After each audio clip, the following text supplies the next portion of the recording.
Breaking news చూస్తున్నాం. నంద్యాల జిల్లాలో road ప్రమాదం జరిగింది. ట్రావెల్స్ బస్సును కారు ఢీ కొట్టింది. ఈ ప్రమాదంలో 4 మృతి చెందారు, 2 గాయాలయ్యాయి. అలగడ్డ మండలం బత్తలూరు దగ్గర ఈ ఘటన జరిగింది. మృతులు హైదరాబాద్కు చెందిన వారిగా గుర్తించారు.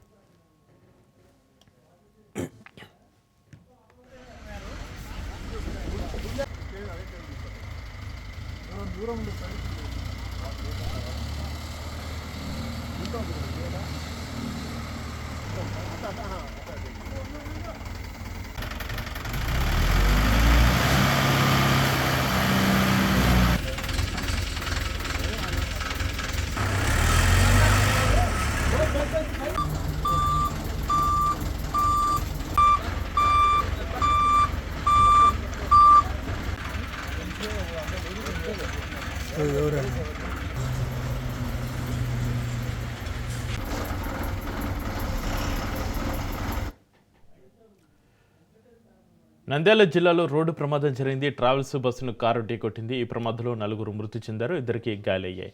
అలగడ్డ మండలం బత్తలూరు దగ్గర ఈ ఘటన జరిగింది. మృతులు హైదరాబాద్కు చెందిన వారిగా గుర్తించారు. ఇక ఈ ఘటనకు సంబంధించి మరింత సమాచారాన్ని మా ప్రతినిధి మధు పొల్లెలు అందిస్తారు. మధు, నంద్యాల జిల్లాలో రోడ్డు ప్రమాదం సంబంధించి మీ దగ్గర ఉన్న అప్డేట్స్ ఏంటి?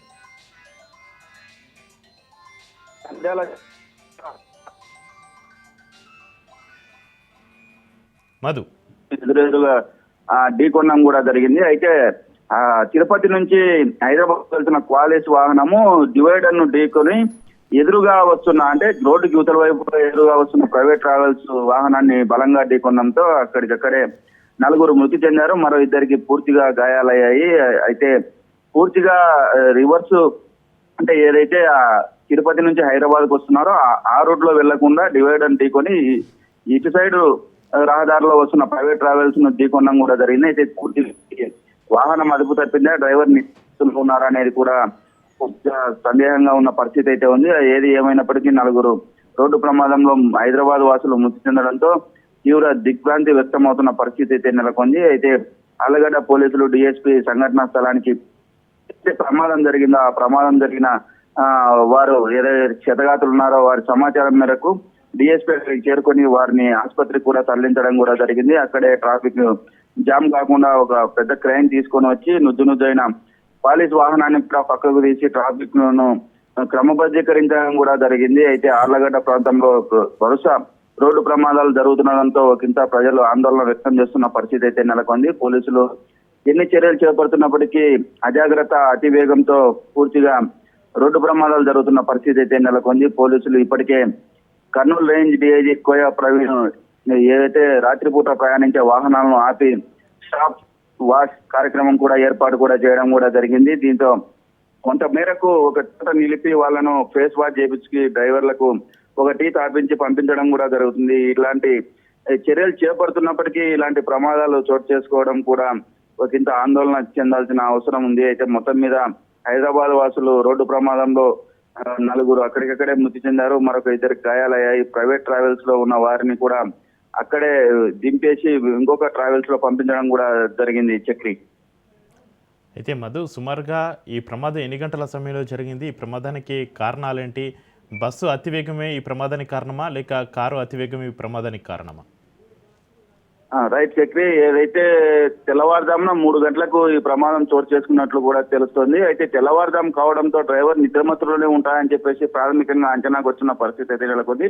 పూర్తిగా ఆపోజిట్ డైరెక్షన్ లో, అంటే ఏదైతే తిరుపతి నుంచి హైదరాబాద్ కు వస్తున్న క్వాలిస్ వాహనము హైదరాబాద్ నుంచి అరుణాచలం వెళ్తున్న ప్రైవేట్ ట్రావెల్స్ బస్సు డివైడర్ ను ఢీకొని అదుపు తప్పి ఎదురుగా ఆపోజిషన్ రూట్ లో ఎదురుగా వస్తున్న ప్రైవేట్ ట్రావెల్స్ ను ఢీకొట్టడం కూడా జరిగింది. దీంతో 2 వేగంతో ఉండడము, అతివేగం కారణంతో ప్రైవేట్ ట్రావెల్స్ బస్సును ఢీకొనడంతో అక్కడికక్కడే 4 ఏదైతే కారులో ప్రయాణిస్తున్నారో వారు మృతి చెందడం కూడా జరిగింది. వీరంతా హైదరాబాద్ వాసులుగా పోలీసులు గుర్తించారు.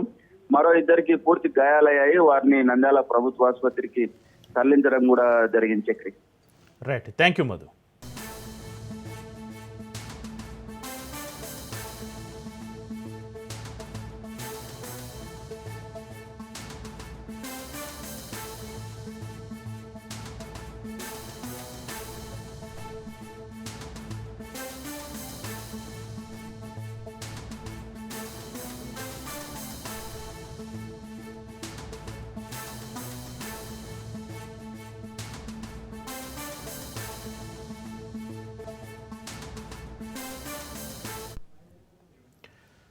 తెలంగాణలో పలువురు ఐఏఎస్ల బదిలీ జరిగింది.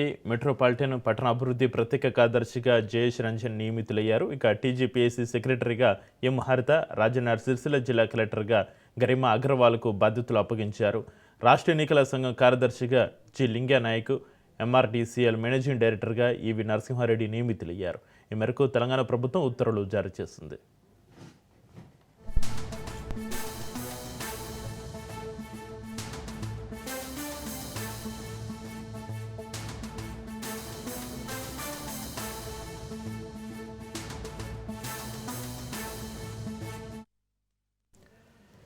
తెలంగాణలో పలువురు ఐఏఎస్ల బదిలీ జరిగింది. మెట్రోపాలిటన్ పట్టణాభివృద్ధి ప్రత్యేక కార్యదర్శిగా జయేష్ రంజన్ నియమితులయ్యారు. టీజీపీఎస్సీ సెక్రటరీగా ఎం హరిత, రాజన్నర్ సిరిసిల్ల జిల్లా కలెక్టర్గా గరిమా అగర్వాల్కు బాధ్యతలు అప్పగించారు.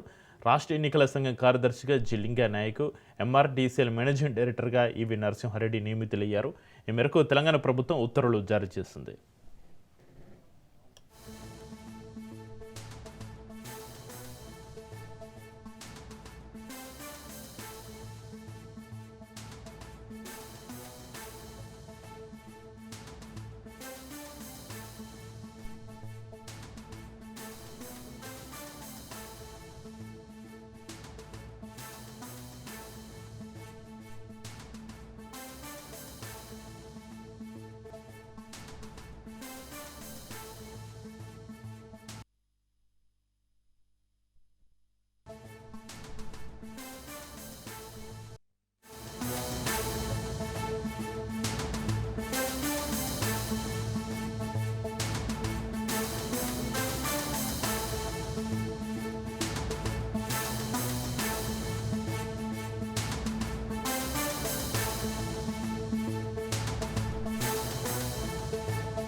జేహెచ్ఎంసీ వార్డుల డీలిమిటేషన్ నోటిఫికేషన్ విడుదలైంది. 300 వార్డులతోటి ఫైనల్ నోటిఫికేషన్ రిలీజ్ అయింది. ఈ నెల 9న ప్రిలిమినరీ నోటిఫికేషన్ రిలీజ్ చేశారు అధికారులు. 10 రోజుల పాటు అభ్యంతరాలు స్వీకరించారు. 6,000కు పైగా అభ్యంతరాలను పరిగణనలోకి తీసుకుని ఫైనల్ నోటిఫికేషన్ విడుదల చేసింది ప్రభుత్వం.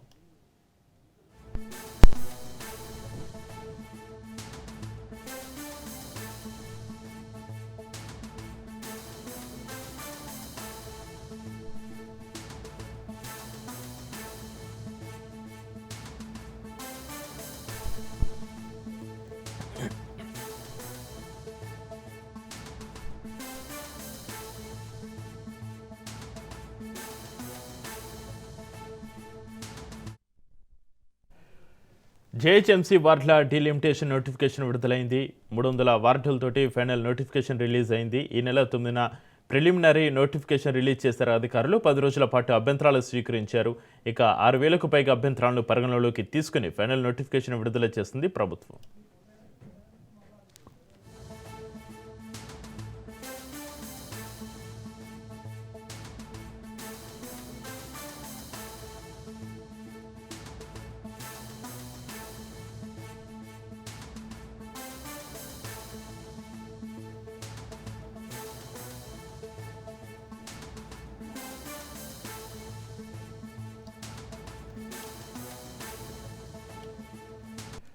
ఫోన్ ట్యాపింగ్ కేసులో మరో కీలక పరిణామం చోటు చేసుకుంది. ఇప్పటికే దక్కన్ కిచెన్ యజమాని నందకుమార్ను సిటీ విచారించింది. వాగ్మూలాన్ని సిటీ రికార్డ్ చేసింది. మరోవైపు ఈ కేసులో ప్రధాన నిందితుడు ప్రభాకర్రావు విచారణ ముగిసింది. ప్రభాకర్రావు కుమారుడు నిశాంతరావు ఆర్థిక లావాదేవీలపైన కూడా సిట్ అధికారులు ప్రశ్నించింది. అయితే గత 14 రోజుల సుదీర్ఘ విచారణలో ప్రభాకర్రావు ఏం చెప్పారనే దానిపైన ఉత్కంఠ కొనసాగుతుంది.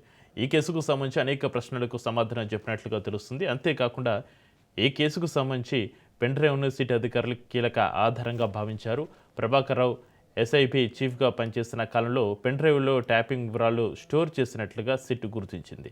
ఈ పెన్ డ్రైవ్ డేటాను ప్రభాకర్రావు ముందు పెట్టి మరీ విచారించింది సిట్. అయితే 6,000 ఫోన్ నెంబర్లు ఉన్నప్పటికీ పెన్ డ్రైవ్ పైన ప్రభాకర్రావు ఎలాంటి జవాబు ఇచ్చారనే దానిపైన సర్వత్రా ఆసక్తి నెలకొంది. ఈ కేసులో పూర్తి నివేదికను సుప్రీంకోర్టులో సిట్ సమర్పించనుంది.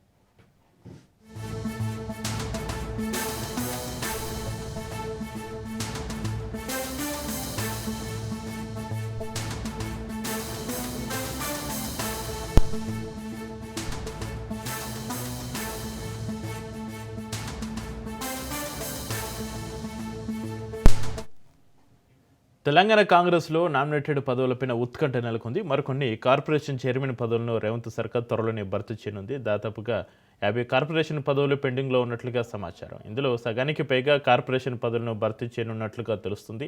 జాతీయ నాయకత్వం ఇప్పటికే చైర్మన్ పేర్లను ఫైనల్ చేసినట్లుగా పార్టీ వర్గాల్లో టాక్ వినిపిస్తుంది. ఇప్పటికే కొన్ని కార్పొరేషన్ నామినేటెడ్ పదవులను భర్తీ చేసిన వాటికి డైరెక్టర్లను నియమించలేదు.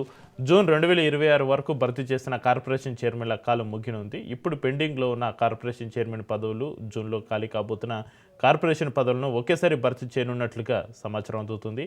అప్పుడు చైర్మన్లతో సహా కార్పొరేషన్లకు డైరెక్టర్లను నియమించే అవకాశం ఉంది.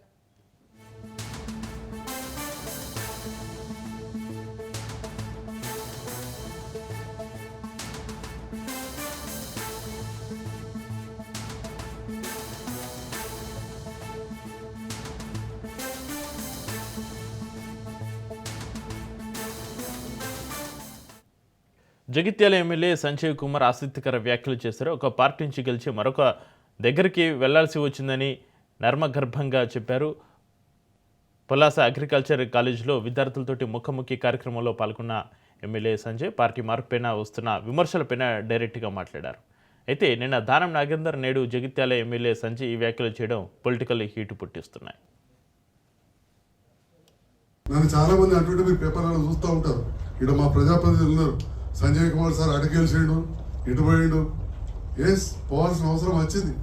మరి నేను ఇవాళ ప్రభుత్వంతో మంచిగా కలిసి మెలిసి ఉన్నా కాబట్టి ఇవాళ అంతమంది 240 మంది విద్యార్థులకు 2024లో అడ్మిషన్స్ లేకుండా ఉన్నాం. ముఖ్యంగా పేద దళిత విద్యార్థులు subjects food science, life sciences, computer courses in which they would have settled. మరి అటువంటి కోర్సులు రద్దు చేసి ఆ సందర్భంలో ప్రజలు గెలిపించిన మనిషిగా 1,04,000 ఓట్లు వచ్చినాయి నాకు ఒకసారి. అంటే ఎన్ని వర్గాలు వేస్తే వస్తాయి. అప్పుడు సంక్షేమ శాఖ మంత్రి ముఖ్యమంత్రి గారిని ఫస్ట్ కలవగానే ప్రభుత్వంతో కలిసి పనిచేస్తా, నాకు ఇట్లాంటి సమస్యలని నా కాలేజీ నాకు కావాలని అడిగి తీసుకొచ్చిన ఈ కాలేజీ నడుస్తుంది. నన్ను చాలా తెలంగాణ సీఎం రేవంత్ పైన బీఆర్ఎస్ నేతలు విమర్శల వాగ్బానాలు సంధించారు. రేవంత్ రెడ్డి అహంకారంతో మాట్లాడుతున్నారని మండిపడ్డారు. కేసీఆర్ అడిగిన ప్రశ్నలేంటి, రేవంత్ మాట్లాడిన మాటలేంటని దుజ్జుమెత్తారు. మాట తప్పుడు, పార్టీలు మారుడు రేవంత్కు అలవాటేనని సెట్టేర్లు వేశారు. రేవంత్ రెడ్డి విద్యాశాఖ మంత్రి ఉన్నాడు. రేవంత్ రెడ్డి మాట్లాడితే బూతులు మాట్లాడుతున్నాడు. నువ్వే ఈ రాష్ట్రానికి విద్యాశాఖ మంత్రివి, నువ్వే ఈ రాష్ట్రానికి ముఖ్యమంత్రివి. అనాథ పిల్లలు, ఈ అర్బన్ రెసిడెన్షియల్ స్కూల్ అంటే బ్రిడ్జ్ స్కూల్లో ఉండే పిల్లలు అనాథ పిల్లలు, ముఖ్యంగా తల్లి తండ్రి లేని పిల్లలు. ఈ అనాథ పిల్లలకు కడుపు నుండి అన్నం పెట్టే చేతనైతలేదా నీకు? ఈ అనాథ పిల్లలకు కాస్మెటిక్ ఛార్జెస్ ఇవ్వడం చేతనైతలేదా? మాటలు పెద్ద పెద్దగా మాట్లాడతావు కదా. నేను చెట్టుకు కట్టేసి లాగులో తొండలు జొరగొడితే అప్పుడు అర్థమవుతుంది నీకు. ఈ అనాథ పిల్లలకు కూడా అన్నం పెట్టని రేవంత్ రెడ్డిని కొరడా దెబ్బలు కొట్టినా తక్కువే, చెట్టుకు కట్టేసి లాగులో తొండలు జొరగొట్టినా తక్కువే. నీకే మాట్లాడొస్తుందా? మాకు మాట్లాడరాదా? ఆనాడు బీఆర్ఎస్ గెలిచిన మొదటి కేబినెట్ లోనే పింఛన్ 2,000 చేస్తా అంటే బరాబర్ ఫస్ట్ కేబినెట్ లో మొదటి నెలలోనే 2,000 ఇచ్చినాం. నువ్వు 2 ఏళ్ళు అయింది, 4,000 ఎప్పుడు ఇస్తావు అని కేసీఆర్ గారు అన్నారు. నువ్వు మాట్లాడిన బూతులేంది, నువ్వు మాట్లాడిన మాటలేంది? నువ్వేమో విద్యాశాఖ మంత్రి, నేను ఉద్ధరిస్తా, నాకు విద్య మీద ప్రేమ, పేదలంటే ప్రేమ అన్నావు. ఏం ప్రేమ నీది? 4 నెలలకెళ్ళి మెస్ బిల్ ఇవ్వకపోవడం, 4 నెలల నుంచి కటింగ్ కో కొబ్బరి నూనెకో కాస్మెటిక్ ఛార్జెస్ ఇవ్వకపోవడం, ఇదేనా పిల్లల మీద నీకున్న ప్రేమ? అంటే నీకు తొండాల లాగులు జొరగొట్టాడు ఎవరు లేడనా? నీ లాగుల టైం వస్తుంది బిడ్డ. నువ్వేదో బిర్ర వీగుతున్నావు, అహంకారంతో కళ్ళు నెత్తికెక్కి మాట్లాడుతున్నావు. మళ్ళీ గెలుస్తా, 2/3 గెలుస్తా అని పెద్ద శపథాలు చేస్తున్నా అని మాట్లాడుతున్నావు. వెనకట కూడా గిట్లే శపథం చేసినావు. కొడంగల్లో ఓడిపోతే రాజకీయ సన్యాసం తీసుకుంటా అన్నావు. పొల్లు ఒడగొట్లే నిన్ను కొడంగల్. రాజకీయ సన్యాసం తీసుకున్నావా? మాట తప్పినవా? మాట తప్పుడు నీకు అలవాటు, పార్టీలు మారుడు నీకు అలవాటు, పదవులు కొనుక్కోవడం నీకు అలవాటు, కమిషన్లు కొట్టుడు నీకు అలవాటు, చిల్లర మాటలు మాట్లాడు నీకు అలవాటు. ఎందుకు ఈ పిచ్చి మాటలు మాట్లాడుతున్నావు? రేవంత్, స్పష్టంగా చెప్తాను, సూటిగా చెప్తున్నాం. నువ్వు కేసీఆర్ ఏదైతే బండలు కట్టుకుని దీని దులుపుదంటే చావును మాట్లాడుతున్నావో, తెలంగాణ ప్రజలు మళ్ళీ మళ్ళీ మళ్ళీ మళ్ళీ నువ్వు లేచి వచ్చే అవకాశమే లేకుండా బండరాలు కట్టి నిన్ను మూసిలో పడేస్తారు. నీ రాజకీయ ప్రస్థానానికి ముగింపు పలుకుతారు. రాజకీయంగా నిన్ను బండలు కట్టి మూసిలో పడేస్తారు వచ్చే ఎన్నికలు. ఇటువంటి పిచ్చి మాటలు మానేయి, హౌల మాటలు మానేయి, భాష మార్చుకో, ముఖ్యమంత్రి స్థాయిలో మాట్లాడడం నేర్చుకో. నువ్వు రెచ్చగొట్టాలని చూసినా ఇంకోటి చేసినా మాకు ఆ ఓపిక ఉంది. ఎందుకంటే నీ భాషల్ని చూసి వచ్చిన వాళ్ళం, నీ భాషల కుట్రలను ఎదుర్కొని వచ్చిన వాళ్ళం. నువ్వు ఒక బచ్చగాడి వాళ్ళ ముందట, కేసీఆర్ ముందట నువ్వు వేసేవన్నీ కుప్పిగంతులు, హనుమంతుడి ముందట కుప్పిగంతులు లాగా వేస్తున్నావు. దానికైనా పద్ధతి నేర్చుకుంటే మంచిది రేవంత్. ఇప్పుడు నీది కంపు నోరని తెలుసు, మురికాలో కంటే అధ్వానమైన నోరని సంగతి కూడా తెలుసు. నువ్వు కేసీఆర్ స్థాయి కాదు, ఆ విషయం మొదలు గుర్తుపెట్టుకోవాలి. ఒక రాష్ట్రానికి ప్రథమ పౌరుడు మాట్లాడే భాష, గ్రామ ప్రథమ పౌరులకు ఇచ్చేటువంటి సందేశము ఇదా? లాగుల తొండలు జొరిస్తా, పేగులు మెడకేసుకుంటా, గుడ్లు వీక్తా, పొందబెడతా, సస్తడు. ఇదేందండి నాయకుడు అంటే? చాలా ప్రాంతాల్లో ఓ దేవునితో పోల్చుకుంటారు, మా దేవుడు అయ్యా అంటారు. ముఖ్యమంత్రి అంటే కూడా ఓ దేవునిలాగా ఉండాలి కానీ, ఈ రాష్ట్రానికి ఒక గొప్ప ఆదర్శంగా ఉండాలి కానీ, మరి మీరేం మాట్లాడుతూ ఉన్నారండి? పేగులు మెడకేసుకోవడం ఏంది, తొండలు జొరించడం ఏంది? మాకు బూత్ కమిటీలు ఉండేటి ఎలక్షన్ లా, కానీ ఈ బూత్ కమిటీలు ఏందో నాకు అర్థం కాలేదండి. ఎక్కడ చూడలే. పెద్ద పెద్ద మహనీయులు పుస్తకాలు తెలంగాణ చరిత్రను వెలికితీసి రాసిండ్రు, కానీ ఎక్కడ కూడా ఈ తెలంగాణలో ఈ బూత్ శాస్త్రం గురించి అయితే ఇక్కడ రాయలే. ఒక బూత్ శాస్త్రం అనే పెట్టాల్సిందేమో. కేసీఆర్ గారి నాయకత్వంలో అందరం కొట్లాడి తెలంగాణ తెచ్చుకున్నందుకే కదా మీరు ముఖ్యమంత్రి అయింది. అంటే తెలంగాణ తెచ్చిన నాయకుడిని, 10 సంవత్సరాలు ముఖ్యమంత్రిగా ఉన్న నాయకుడిని ఈ రకంగా మాట్లాడడం సభ్యత కేంద్ర మంత్రి బండి సంజయ్ చిట్చాట్లో కీలక వ్యాఖ్యలు చేశారు. సీఎం రేవంత్ మాట్లాడిన భాష సరిగ్గా లేదన్నారు. కేసీఆర్ కూడా గతంలో అలానే మాట్లాడితే వ్యతిరేకించారని, రేవంత్ వ్యాఖ్యలపై అంతటా చర్చ జరుగుతుందని తెలిపారు. కేసీఆర్ పైన సానుభూతి రావాలని రేవంత్ అలా మాట్లాడారని, ఇద్దరి మధ్య చీకటి ఒప్పందం ఉందని బండి సంజయ్ స్పష్టం చేశారు.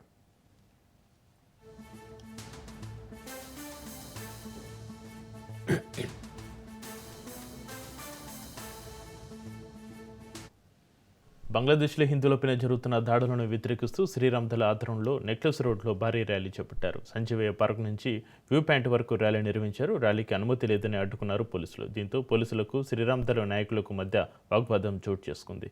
హిందూ సమాజ హక్కుల పరిరక్షణ, మానవ హక్కుల ఉల్లంఘనలపైన గలమెత్తి అంతర్జాతీయ స్థాయిలో తగిన చర్యలు తీసుకోవాలని శ్రీరామ్ దళ తెలంగాణ రాష్ట్ర అధ్యక్షుడు నంద్యాల వినయ్ రెడ్డి డిమాండ్ చేశారు.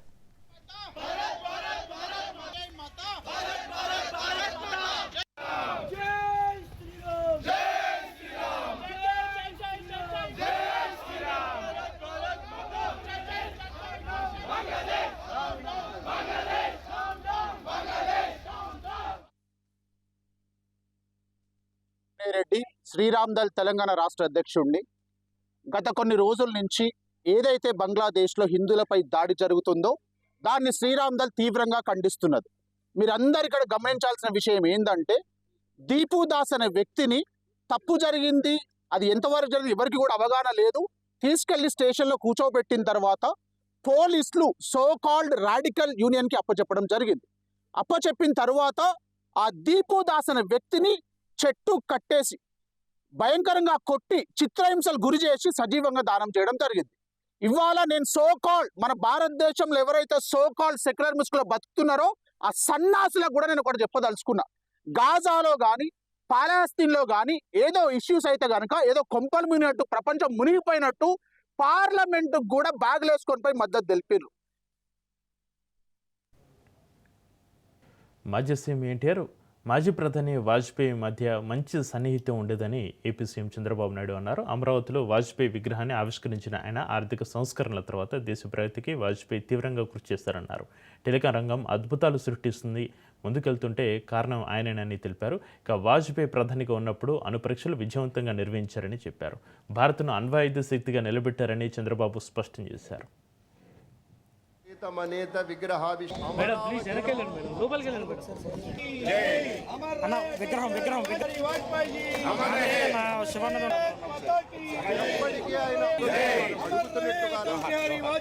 మిత్రత్వం మరింత బలీయమవుతూ జనులు సమర్పిస్తూ ఉన్నారు. మన దేశవాదం ప్రజావాదం కాబట్టి మొట్టమొదటిసారిగా ఈ దేశంలో వాజ్పేయి గారి నాయకత్వం, ఆ తర్వాత మీరు ఆలోచిస్తే యాంటీ కాంగ్రెస్ సెంటిమెంట్ కు బీజం వేసిన వ్యక్తి నందమూరి తారక రామారావు గారు అని చెప్పి కూడా నేను మీకు తెలియజేస్తున్నా. ఎప్పుడు కూడా ఎన్టీ రామారావు గారు, వాజ్పేయి గారు చాలా చనువుగా ఉండేవాళ్ళు. ఎన్టీ రామారావు గారిని 84లో ఆ రోజు కావాలని కేంద్రం ఇందిరాగాంధీ గారు ప్రభుత్వాన్ని రద్దు చేస్తే ముందుండి నడిపించిన వ్యక్తులు అద్వానీ గారు, వాజ్పేయి గారు అని చెప్పి కూడా మీకు గుర్తు చేస్తున్నా. ఆ తర్వాత అనేక సందర్భాల్లో మీరు చూస్తే నేషనల్ ఫ్రంట్ పెట్టి, నేషనల్ ఫ్రంట్ ద్వారా ఈ దేశంలో యాంటీ కాంగ్రెస్ బీజం వేసిన మొట్టమొదటి నాయకుడు, ప్రభుత్వాన్ని ఏర్పాటు చేసిన నాయకుడు ఎన్టీ రామారావు గారు అని చెప్పి కూడా నేను మీకు తెలియజేసుకుంటున్నాను. 1924 డిసెంబర్ 25న మధ్యప్రదేశ్ గ్వాలియర్లో ఒక సాధారణ కుటుంబంలో పుట్టిన వ్యక్తి వాజ్పేయి గారు. క్విట్ ఇండియా మూమెంట్లో పాల్గొన్నారు. జనసంఘ్ బీజేపీ నుంచి 10 సార్లు లోకసభకు, 2 సార్లు రాజ్యసభకు ఎన్నికయ్యారు. అంటే సుదీర్ఘ రాజకీయ చరిత్ర. ఇంకొక పక్కన మీరు చూస్తే ఆయన తిరుగైన నాయకుడే కాకుండా అద్భుతమైన కవి, అంతకు మించి ఒక మంచి మానవతావాది అని చెప్పి కూడా నేను మీకు తెలియజేస్తున్నా. ఆయన జీవితంలో ఆయన ప్రధానిగా ఉన్నప్పుడు నాకంటే సన్నిహితంగా ఉన్న వ్యక్తులు కనపడరు. నేను చాలా సన్నిహితంగా ఆయనతో ఉన్నాను. ఆయన చేసే ఆలోచనలు తెలిసిన వ్యక్తిని. ఈరోజు ఈ దేశంలో ఆర్థిక సంస్కరణల తర్వాత దేశ ప్రగతికి ఒక స్ట్రాంగ్ ఫౌండేషన్ వేసిన వ్యక్తి అటల్ బిహారీ వాజ్పేయి అని చెప్పి కూడా నేను మీకు తెలియజేస్తున్నా. ఈరోజు మనకు గుర్తుండాలి, ఈరోజు నేషనల్ హైవేస్ పైన మనం తిరుగుతున్నాం. నేను ముఖ్యమంత్రి అయిన తర్వాత చూశాను, మన రోడ్లు అధ్వానమైన పరిస్థితిలో ఉన్నాయి. నేను ఒకసారి మలేషియాకి వెళ్ళాను. చిన్న దేశం, 2 కోట్ల జనాభా, ఈస్ట్ వెస్ట్ కారిడార్ ఉండేది, 8 లేన్ రోడ్. అది చూస్తే నాకు అసూయ వచ్చి వాజ్పేయి గారి దగ్గరికి వచ్చి, చిన్న దేశం బ్రహ్మాండమైన రోడ్డు వేశారు, ఇంత పెద్ద దేశం మనం ఒక రోడ్డు వేసుకోలేకపోతున్నాం అంటే ఇమ్మీడియట్ గా అందరినీ పిలిపించి గోల్డెన్ క్వాడ్రిలేటరల్ రోడ్డు వేయాలంటే దాన్ని మొట్టమొదటిగా ప్రారంభించింది చెన్నై తడ. అది మన రాష్ట్రంలో.